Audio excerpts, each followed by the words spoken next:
श्री शक्ति नमः। ओम श्री शक्ति नमः। ओम श्री शक्ति नमः। ओम श्री शक्ति नमः। कंडू मुनि का श्रेष्ठ और मुनि पर भगवान पुरुषोत्तम की कृपा। व्यास जी कहते हैं, मुनिवरों, पुरुषोत्तम क्षेत्र संपूर्ण जीवों के लिए सुखदायी है। वह धर्म, अर्थ, काम और मोक्ष चारों पुरुषार्थों का फल देने वाला। उस तीर्थ में कंडू नाम के एक मार्ग तेजस्वी मुनि रहा करते थे, जो परम धार्मिक, सत्यवादी, पवित्र, जितेंद्रिय और समस्त प्राणियों के हित में तत्पर रहने वाले थे। उन्होंने इंद्रियों को जीतकर क्रोध पर अधिकार प्राप्त कर लिया था। वे वेदांगों के पारंगत विद्वान थे और भगवान पुरुषोत्तम की आराधना करके उत्तम सिद्धि प्राप्त कर चुके थे। उनके सिवा और भी बहुत से मुनि वहाँ उत्तम व्रत का पालन करते हुए सिद्ध हो चुके हैं। मुनियों ने पूछा, साधु शिरोमणि कंडू कौन थे और उन्होंने किस प्रकार वहाँ परम गति प्राप्त की? हम उनका चरित्र सुनना चाहते हैं, बताइए। व्यास जी बोले, मुनिवरों, कंडू मुनि की कथा बड़ी मनोहर है। मैं संक्षेप से ही कहूँगा, सुनो। गोमती नदी के परम मनोरम एकांत तट पर, जहाँ कंद, मूल, फल, समिधा, पुष्प और कुश आदि की अधिकता थी, कंडू मुनि का आश्रम था। वहाँ सभी ऋतुओं के फल और फूल सुलभ थे। केलों का उद्यान उस आश्रम की शोभा बढ़ा रहा था। वहाँ कंडू मुनि ने व्रत, उपवास, नियम, स्नान, मौन, संयम आदि के द्वारा बड़ी भारी एवं अत्यंत अद्भुत तपस्या की। वे ग्रीष्म ऋतु में पंचाग्नि का ताप सहते, वर्षा में खुली वेदी पर सोते और हेमंत ऋतु में भीगे वस्त्र धारण करके कठोर तपस्या करते थे। मुनि की तपस्या का बढ़ता हुआ प्रभाव देख देवता, गंधर्व, सिद्ध और विद्याधरों को बड़ा विस्मय हुआ। वे कहने लगे, इनका मान धैर्य अद्भुत है। इनकी कठोर तपस्या नितांत आश्चर्यजनक है। उन्हें तपस्या में स्थित देख इंद्र सहित संपूर्ण देवता उनके भय से व्याकुल हो आपस में प्रार्थना करने लगे। वे उनकी तपस्या में विघ्न डालना चाहते थे। त्रिभुवन के समान इंद्र देवताओं का अभिप्राय जानकर सुंदरी अप्सरा से बोले, पल्लव लो से आप शीघ्र कंडू मुनि के आश्रम पर जाओ। मुनि वहाँ तपस्या करते हैं। उनकी तपस्या में विघ्न डालने के लिए आपको भेजा जाता है। सुंदरी, आप शीघ्र ही उनके सीट में शोभ उत्पन्न कर दो। परम्ब लोसा बोली, सूर्यश्रेष्ठ, मैं सदा आपकी आज्ञा का पालन करते हूँ, किंतु इस कार्य में तो मेरे जीवन का ही संदेह है। मैं मुनिवर कंडू से बहुत डरती हूँ। वे ब्रह्मचर्य व्रत के पालन में स्थित हैं, अत्यंत उग्र हैं। उनकी तपस्या बहुत तीव्र है। वे अग्नि और सूर्य के समान तेजस्वी हैं। मुझे अपनी तपस्या में विघ्न डालने आई हुई जानकर परम तेजस्वी कंडू मुनि कुपित हो उठेंगे और दूसरा शाप दे देंगे। ये सुनकर इंद्र ने कहा, सुंदरी, मैं कामदेव, ऋतुराज, वसंत और दक्षिण समीर को आपकी सहायता में देता हूँ। इन सब के साथ उस स्थान पर जाओ जहाँ वे माँ मुनि रहते हैं। इंद्र का यह कथन सुनकर मनोहर नेत्र वाली ब्रह्मलोसा कामदेव आदि के साथ आकाश मार्ग से कंडू मुनि के आश्रम पर गई। वहाँ पहुंचकर उसने एक बहुत सुंदर वन देखा। तीव्र तपस्या में लगे हुए पाप रहित मुनिवर कंडू भी आश्रम पर ही दिखाई दिए। ब्रह्मलोसा और कामदेव आदि ने देखा वह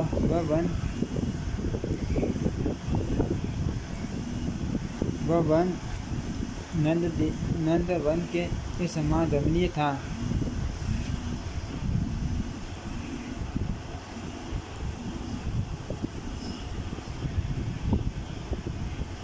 वहाँ पहुँचकर उसने एक बहुत सुंदर वन देखा। तीव्र तपस्या में लगे हुए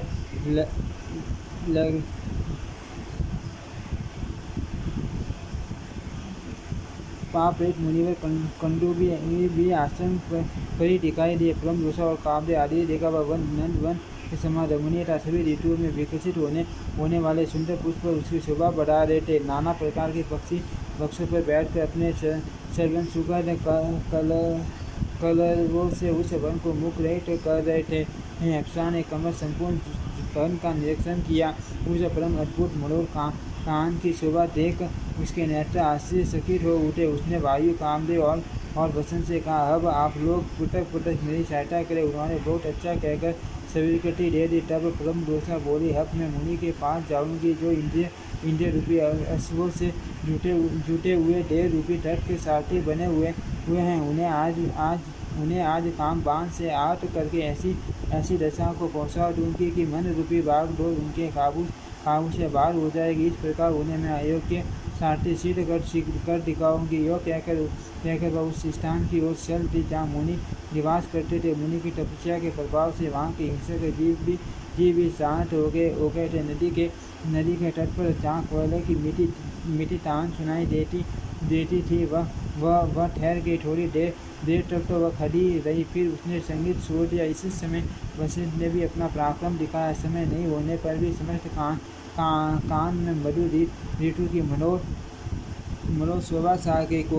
कोकिल की काकली से माधुर्य की वर्षा होने लगी।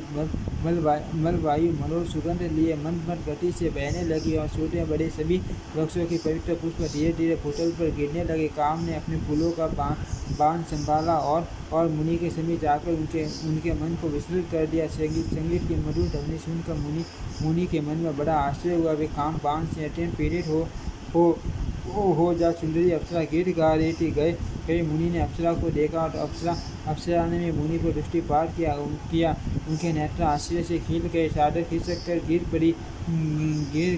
मुनि के मन में विकलता छा गई। उनके शरीर में रोमांच हो आया। वे पूछने लगे, सुंदरी आप कौन हो, किसकी हो? आपकी मुस्कान बड़ी मनोहर है। सुरबरू आप मेरे मन को मोह लेती हो। सुंदरते में अपना सच्चा परिचय दो।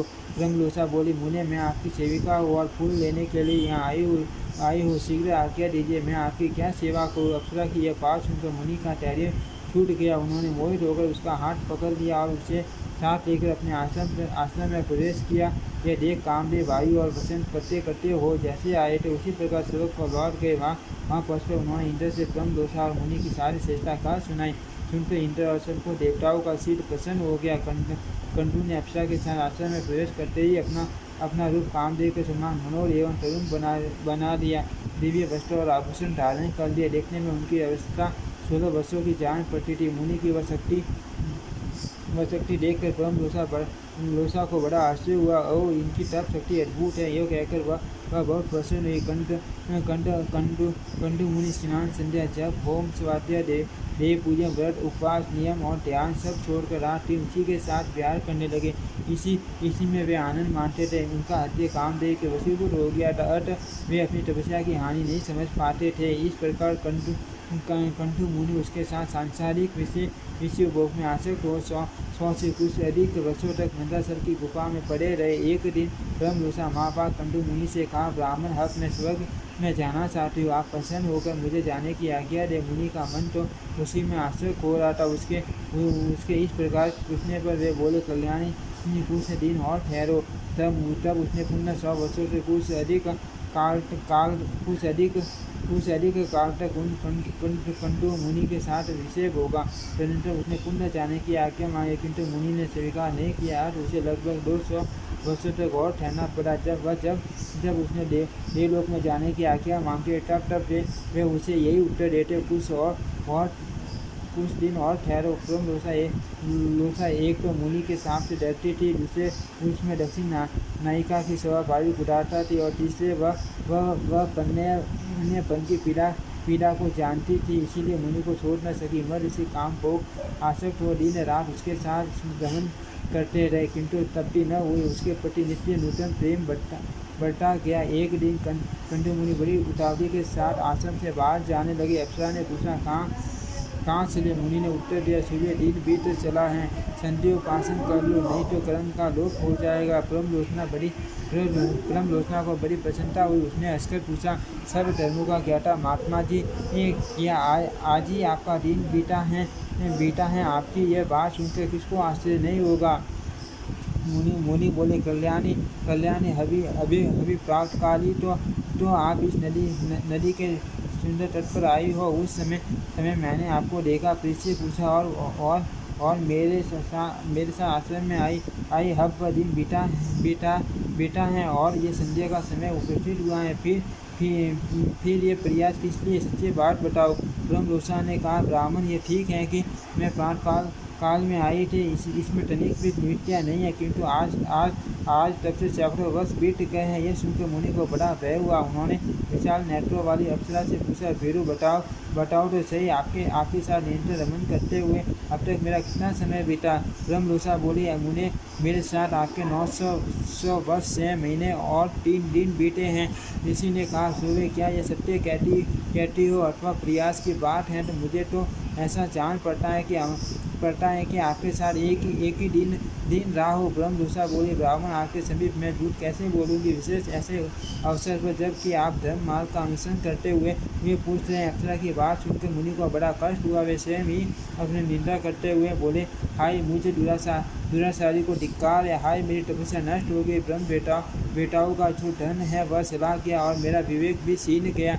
जान पड़ता है मनुष्यों को मोह में डालने के लिए किसी ने युवती नारी की सृष्टि की है। मुझे तो अपने मन को जीत कर क्षुधा पिपासा राग देवेश और जरा मृत्यु इन सब उर्मियों से अतीत ब्रह्म का ज्ञान प्राप्त करना चाहिए। इसके विपरीत जिसने मेरी ऐसी दुर्गति की है उन काम रूपी मान ग्रह को धिक्कार है। ये काम नरक ग्राम में ले जाने वाला मार्ग है। इसने आज मेरे संपूर्ण वेदों के स्वाध्याय व्रत और समस्त साधनों पर पानी फेर दिया। इस प्रकार स्वयं ही अपनी निंदा करके वे धर्म के ज्ञाता मुनि पास ही बैठी हुई उस अप्सरा से बोले, पापिनी आपकी जहाँ इच्छा हो चली जा। आपको जो करना था उसे आपने पूरा कर लिया। मैं आपको अपने क्रोध की प्रचंड आग से जो भस्म नहीं करता, इसमें एक कारण है। सत पुरुषों की महती सात पर एक साथ चलने से ही होती है। मैं तो मेरे साथ चिरकाल तक मैं तो आपके साथ चिरकाल तक निवास कर चुका हूँ। अथवा आपका क्या दोष है? आपकी क्या हानि करो? सारा दोष तो मेरा ही है, क्योंकि मैं ही ऐसा अजितेंद्र निकला।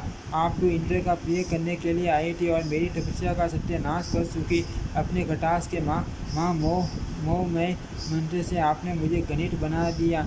हरि हव जा चली जा। इस प्रकार मुनिवर कंटू उन्हें जब क्रोधपूर्वक उसे फटकारा, तब वह कांपती हुई आश्रम से बाहर निकली और आकाश मार्ग से जाने लगी। उसके अंग से पसीने की बूंदें निकल रही थी और वह वृक्षों के फलों से उन्हें पोंछती जाती थी। ऋषि ने उसके उदर में जो गर्भ स्थापित किया था वह पसीने के रूप में ही बाहर निकल गया। वृक्षों ने उन सफेद बिंदुओं को गर्म किया और वायु ने इन सबको एकत्रित करके एक गर्भ का रूप दिया। फिर चंद्रमा ने अपनी अमृतमय किरणों से उस गर्भ को धीरे धीरे पुष्ट किया। उससे मारिसा नाम की कन्या उत्पन्न हुई जो पक्षियों की पुत्री कहलाई। उसके नेत्र बड़े मनोहर थे। वही शोक की पत्नी और दक्ष की जननी हुई। विजय मन से कंटू तपस्यासीन होने पर श्री विष्णु के निवास स्थान पुरुषोत्तम क्षेत्र को गए। वहाँ संपूर्ण देवताओं से सुशोभित श्री हरि का दर्शन किया। ब्राह्मण चारों वर्णों और आश्रमों के लोग भगवान की सेवा में उपस्थित थे। पुरुषोत्तम क्षेत्र और भगवान पुरुषोत्तम का दर्शन करके मुनि ने अपने को करते माना और वहाँ अपनी दोनों बाएं ऊपर उठकर एकाग्रचित ब्रह्मसूत्र का जप करते हुए वे भगवान की आराधना करने लगे। मुनि बोले, व्यास जी, हम परम कल्याण में ब्रह्म पारस्तोत्र को श्रवण करना चाहते हैं, जिसका जप करते हुए कंठ मुनि ने भगवान श्री विष्णु की आराधना की थी। व्यास जी ने कहा, भगवान विष्णु सबके परम पार अंतिम प्राय हैं। वे अपार भव सागर से पार उतारने वाले पर शब्द वासी आकाश आदि पंच महाभूतों से परे और परमात्मा स्वरूप है। वेदों की भी पहुँच से परे होने के कारण उन्हें ब्रह्म पार कहते हैं। वे दूसरों के लिए पार स्वरूप हैं। उन्हें पाकर सब प्राणी सदा के लिए पार हो जाते हैं। वे पर के भी पर इंद्रिय मन आदि के भी अग्रसर हैं। सबके पालक और सबकी कामनाओं को पूर्ण करने वाले हैं। वे कारण में स्थित होते हुए भी स्वयं ही कारण रूप हैं। कारण के भी कारण हैं। परम कारणभूत प्रकृति के कारण भी वे ही हैं। कार्यों में भी उन्हीं की स्थिति है। इस प्रकार कर्म और कर्ता आदि अनेक रूप धारण करके वे संपूर्ण विश्व की रक्षा करते हैं। ब्रह्मा ही प्रभु हैं, ब्रह्म ही सर्वरूप, ब्रह्म ही प्रभु हैं, ब्रह्म ही सर्वस्वरूप हैं।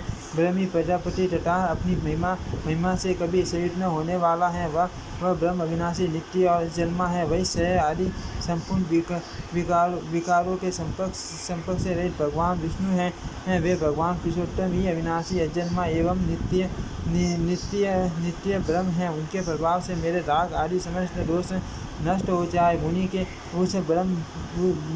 उस ब्रह्म पारस्रोत का जप सुनकर और उनकी शुद्ध प्राप्त भक्ति को जानकर भक्त वसन भगवान पुरुषोत्तम बड़े प्रसन्न हुए और उनके पास जाकर बोले, मुने, आपके मन में जो अभिलाषा हो उसे कहो, मैं आपको वर देने के लिए आया हूँ। सुव्रत, आप कोई वर मांगो। देवादिदेव भगवान शुक्र पानी के यह वचन सुनकर मुनि ने सहसा आंखें खोल दी और देखा भगवान सामने खड़े हैं। उनका श्रीअंग किसी के फूल की भांति श्याम है, नेत्र पंच पत्र के समान विशाल है, हाथों में शंख चक्र और गदा शोभा पाते हैं, माथे पर मुकुट और भुजाओं में भुजबंद सुशोभित हैं, 4 भुजाएं हैं, अंग से उदारता टपकती है, सुंदर शरीर पर पीताम्बर शोभा दे रहा है, श्री वस्त्र सीने से युक्त वक्ष स्थल वर्ण माला से विभूषित है, श्री हरि समस्त शुभ लक्षणों से युक्त दिखाई देते हैं। उनके अंगों में सब प्रकार के रत्न में आभूषण शोभा पाते हैं, श्री अंग में दिव्य संदन लगाए हैं और दिव्य हार उनकी शोभा बढ़ा रहा है।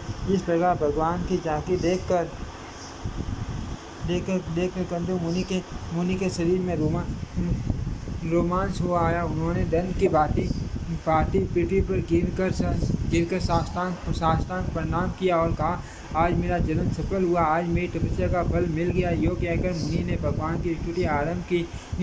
कंदु बोले, नारायण हरे श्री कृष्ण श्री वत्सांग जगतपति जगदीश जगदाम जगत साक्षी, आपको नमस्कार। अवेक विष्णु, आप ही सबकी उत्पत्ति के कारण है। प्रकृति और पुरुष दोनों से उत्तम होने के कारण आपको पुरुषोत्तम कहते हैं। कमल नहीं गोविंद जगन्नाथ, आपको नमस्कार है। आप हिरण्यगर्भ लक्ष्मीपति पंचनाभ और सनातन पुरुष से ये पृथ्वी आपके गर्भ में है। आप ध्रुव और ईश्वर हैं। हसीकेश, आपको नमस्कार है।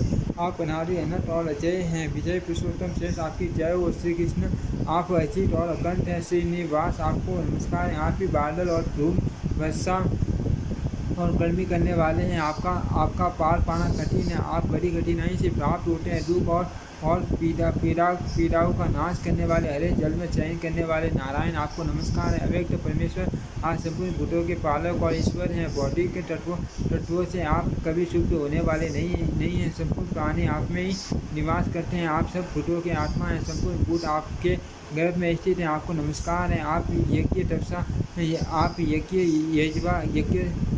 यज्ञदाता और अभय देने वाले हैं। यज्ञ आपके गर्भ में स्थित है। आपका स्त्रीअंग सूर्य के समान कांतिमान है।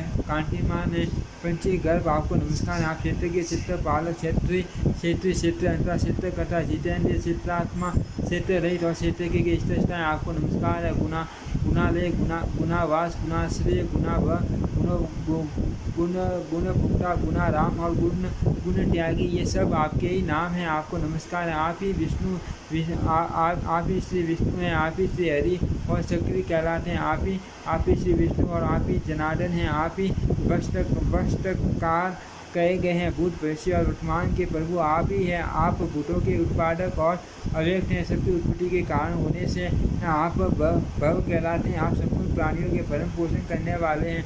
आप ही भूत पावन देवता हैं। आपको अजन्मा और ईश्वर कहते हैं। आप विश्वकर्मा हैं। श्री विष्णु हैं, शंभु हैं और वत्सव की आकृति धारण करने वाले हैं। आप ही शंकर, आप ही शुक्रशाली, आप ही सत्य, आप ही शंकर, आप ही शुक्रशाली, आप ही सत्य, आप ही तप और आप ही जमलोक, आप ही विश्व विजेता, कल्याण में शरणागत, अविनाशी, शंभु, स्वयंभु, ज्येष्ठ और परायण, परम आश्रय हैं। आदित्य, ओंकार, प्रण, अंधकार नाशक, सूर्य,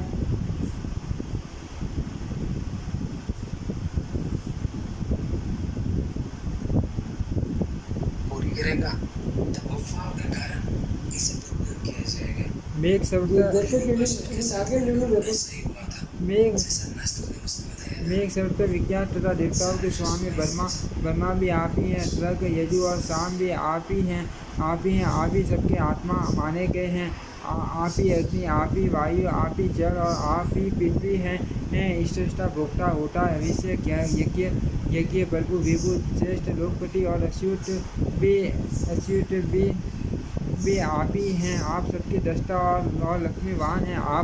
आप ही सबका दमन करने वाले और शत्रुओं के नाशक हैं। आप ही दिन और आप ही रात्रि हैं। विद्वान पुरुष आपको ही वर्ष कहते हैं। आप ही काल हैं। काल है कला काष्ठा मूर्त सन और लव सब आपके ही स्वरूप हैं। आप ही बालक, आप ही वर तथा आप ही पुरुष स्त्री नपुंसक हैं। आप विश्व की उत्पत्ति के स्थान हैं। आप ही सबके नेत्र हैं। आप ही स्थान स्थित रहने वाले और आप ही सुचित सर्व पवित्र यश वाले हैं। आप ही सनातन पुरुष हैं। आपको कोई जीत नहीं सकता। आप इंद्र के छोटे भाई उपेंद्र और सबसे उत्तम आप सबको विश्व को सुख देने वाले वेदों के अंग भी आप ही हैं। आप अविनाशी वेदों के भी वेद ज्ञेय तत्व दाता विदाता और समाहित रहने वाले आप जल राशि समुद्र हैं। आप ही उसके मूल हैं। आप ही दाता और आप ही वसु हैं। आप वैद्य, आप दत्तात्मा और आप इंद्रियातीत हैं। आप सबसे आगे चलने वाले और गाँव के नेता हैं। आप ही गरुड़ और आप ही आदि मान हैं। आप ही संग्रह लघु और आप ही ब्रह्म मान हैं। अपने मन को वश में रखने वाले और अपनी महिमा से कभी संयुक्त न होने वाले आप ही हैं। आप यम और नियम हैं। आप प्रांशु उत्पन्न शरीर वाले और शत्रुभूत हैं। अंतरात्मा और परमात्मा भी आप ही कहलाते हैं। आप गुरु और गुरुतम है। वाम और दक्षिण हैं। आप ही पीपल एवं अन्य वृक्ष हैं। व्यक्त जगत और प्रजापति भी आप ही हैं। आपकी नाभि से शुरू में कमल प्रकट हुआ है। आप दिव्य शक्ति से संपन्न हैं। आप ही चंद्रमा और आप ही प्रजापति हैं। आपके स्वरूप का वर्णन नहीं किया जा सकता। आप ही यम और आप ही दैत्यों के नाशक श्री विष्णु हैं। आप ही संकर्षण देव हैं। आप ही कर्ता और आप ही सनातन पुरुष हैं। आप तीनों गुणों से रहित हैं। आप ज्येष्ठ वरिष्ठ और सहिष्णु हैं। लक्ष्मी के पति हैं। आपके शस्त्र मस्तक हैं। आप अव्यक्त देवता हैं। आपके शस्त्र नेत्र हैं और शस्त्र शरण हैं। आप विराट और देवताओं के स्वामी देव तथा भी आप 10 अंगुल के होकर रहते हैं। जो भूत हैं वह आपका ही स्वरूप बताया गया है। आप ही अंतर्यामी पुरुष इंद्र और उत्तम देवता हैं। जो भविष्य वह भी आप ही हैं। आप ही निशान, आप ही अमृत और आप ही मृत्यु। ये संपूर्ण संसार आपसे ही अंग रहित होता है। अर्थ आप परम मान और सबसे उत्तम है। देव आप सबसे ज्येष्ठ हैं। पुरुष हैं और आप ही 10 प्राण वायुओं के रूप में स्थित हैं। आप विश्वरूप होकर 4 भागों में स्थित हैं। अमृत स्वरूप होकर 9 भागों के साथ भूलोक में रहते हैं और 9 भागों रहित सनातन पुरुष से रूप धारण करके अंतरिक्ष में निवास करते हैं। आपके 2 भाग पृथ्वी में स्थित हैं और 4 भाग भी यहाँ हैं। आपसे यज्ञ की उत्पत्ति होती है। जो जगत में बस्ती करने वाले हैं। आपसे ही विराट की उत्पत्ति हुई जो संपूर्ण जगत के हृदय में अंतर्यामी पुरुष रूप से विराजमान है। वह विराट पुरुष अपने तेज यश और ऐश्वर्य के कारण संपूर्ण भूतों से विशिष्ट हैं। आपसे ही देवताओं का आर भूत हवनीय गर्त उत्पन्न हुआ। ग्रामीण और जंगली औषधियाँ तथा पशु एवं मृग आदि भी आपसे ही प्रकट हुए हैं। देव आप दया और ध्यान से परे हैं। आपने औषधियों को उत्पन्न किया है। आप ही शांत मुखों वाले डेरी पेयमान विघ्न से युक्त काल है। ये स्थावर और जंगम तथा सर और असर संपूर्ण जगत आपसे ही प्रकट हुआ है और आप में ही स्थित हैं। आप ही अनिरुद्ध वासुदेव प्रद्युम्न तथा दैत्य नाशक संकर्षण देव। आप संपूर्ण देवताओं में श्रेष्ठ और समस्त विश्व के परम आश्रय हैं। कमल नयन मेरी रक्षा कीजिए। नारायण आपको नमस्कार है। भगवान विष्णु आपको नमस्कार है। पुरुषोत्तम आपको नमस्कार है। सर्वलोकेश्वर आपको नमस्कार है। कमलालय आपको नमस्कार है। कुणाली आपको नमस्कार है। गुणाकर आपको नमस्कार है। वासुदेव आपको नमस्कार है। सूर्योत्तम आपको नमस्कार है। जनार्दन आपको नमस्कार है। सनातन आपको नमस्कार है। योगी गम्य परमेश्वर आपको नमस्कार है। योग के आश्रय स्थान आपको नमस्कार है। गोपते श्रीपते श्री मरुपते श्री विष्णु आपको नमस्कार है। जगतपते आप जगत को उत्पन्न करने वाले और ज्ञानियों के स्वामी हैं, आपको नमस्कार है। दिवस्पते आपको नमस्कार है। महीपते आपको नमस्कार है। कुंडलीकाक्ष आप मधु दैत्य का वध करने वाले आपको नमस्कार है। नमस्कार है। कैटअप को मारने वाले नारायण आपको नमस्कार है। शुभ आन्य आपको नमस्कार है। पीठ पर पेड़ों को धारण करने वाले महात्म्य स्वरूप शिवट आपको नमस्कार है। आप समुद्र के जल को मत डालने वाले और लक्ष्मी को आनंद देने वाले आपको नमस्कार है। विशाल नासिका वाले अश्वमुख भगवान हयग्रीव महापुरुष विग्रह आप मधु और कैटअप का नाश करने वाले हैं, आपको नमस्कार है। प्रभु आप पृथ्वी को ऊपर उठाने के लिए विशाल कश्यप का शरीर धारण करने वाले हैं, आपको अपनी पीठ पर मंत्रासल को धारण किया था। माँ कुंभ स्वरूप आप भगवान को नमस्कार है। पृथ्वी का उद्धार करने वाले माँ वारा को नमस्कार है। भगवान आपने पहले पल वरा रूप धारण किया था, अत आप आदि वरा कहलाते हैं। आप विश्व रूप और विधाता हैं, आपको नमस्कार है। आप अनंत सूक्ष्म मुख्य श्रेष्ठ परमाणु स्वरूप तथा योगी गम्य हैं, आपको नमस्कार है। जो परम कारण प्रकृति के भी कारण है, योगेश्वर मंडल के आश्रय स्थान है, जिनके स्वरूप का ज्ञान होना अत्यंत कठिन है। जो क्षीर सागर के भीतर निवास करने वाले मान सर्वश्रेष्ठ नाग की सुंदर शैया पर शयन करते हैं तथा जिनके कानों में सुरवन एवं रत्नों के बने हुए दिव्य कुंडल चिल मिलाते रहते हैं, उन आप भगवान विष्णु को नमस्कार है। कंटू मुनि के इस प्रकार स्तुति करने पर भगवान विष्णु ने प्रसन्न होकर कहा, मुनिश्रेष्ठ आप मुझसे जो कुछ पाना चाहते हो उसे शीघ्र कहो। कंटू बोले, जगन्नाथ ये संसार अत्यंत दुष्टर और रोमांचकारी है। इसमें दुखों की अधिकता है। यह नित्य और केले के पत्ते की भांति सारहीन है। इसमें न कहीं आश्रय है न अवलंब। यह जल के बुलों की भांति संचल है। इसमें सब प्रकार के उपद्रव भरे हुए हैं। यह दुष्ट होने के साथ ही अत्यंत भयानक है। मैं आपकी माया से मोहित होकर चिरकाल से इस संसार में भटक रहा हूँ, किंतु कहीं भी शांति नहीं पाता। मेरा मन विषयों में आसक्त है। देवेश इस संसार के भय से पीड़ित होकर आज मैं आपके चरण में आया हूँ। श्री कृष्ण आप इस भव सागर से मेरा उद्धार कीजिए। सुरेश्वर मैं आपकी कृपा से आपके इस सनातन ब्रह्म पद को प्राप्त करना चाहता हूँ, जहाँ जाने से फिर इस संसार में नहीं आना पड़ता। श्री भगवान बोले, मुनिश्रेष्ठ आप मेरे भक्त हो, सदा मेरी आरता करते रहो। आपको मेरे प्रसाद से अभिष्ट मोक्ष पद की प्राप्ति होगी। विप्रवर मेरे भक्त सत्य वैसे स्थिर शुद्ध तथा अत्यंत अनतयज भी ब्रह्म स्थिति को प्राप्त होते हैं। फिर आप जैसे तपोनिष्ठ ब्राह्मण की तो बात ही क्या है। सांडाल भी यदि उत्तम सदा से युक्त एवं मेरा भक्त हो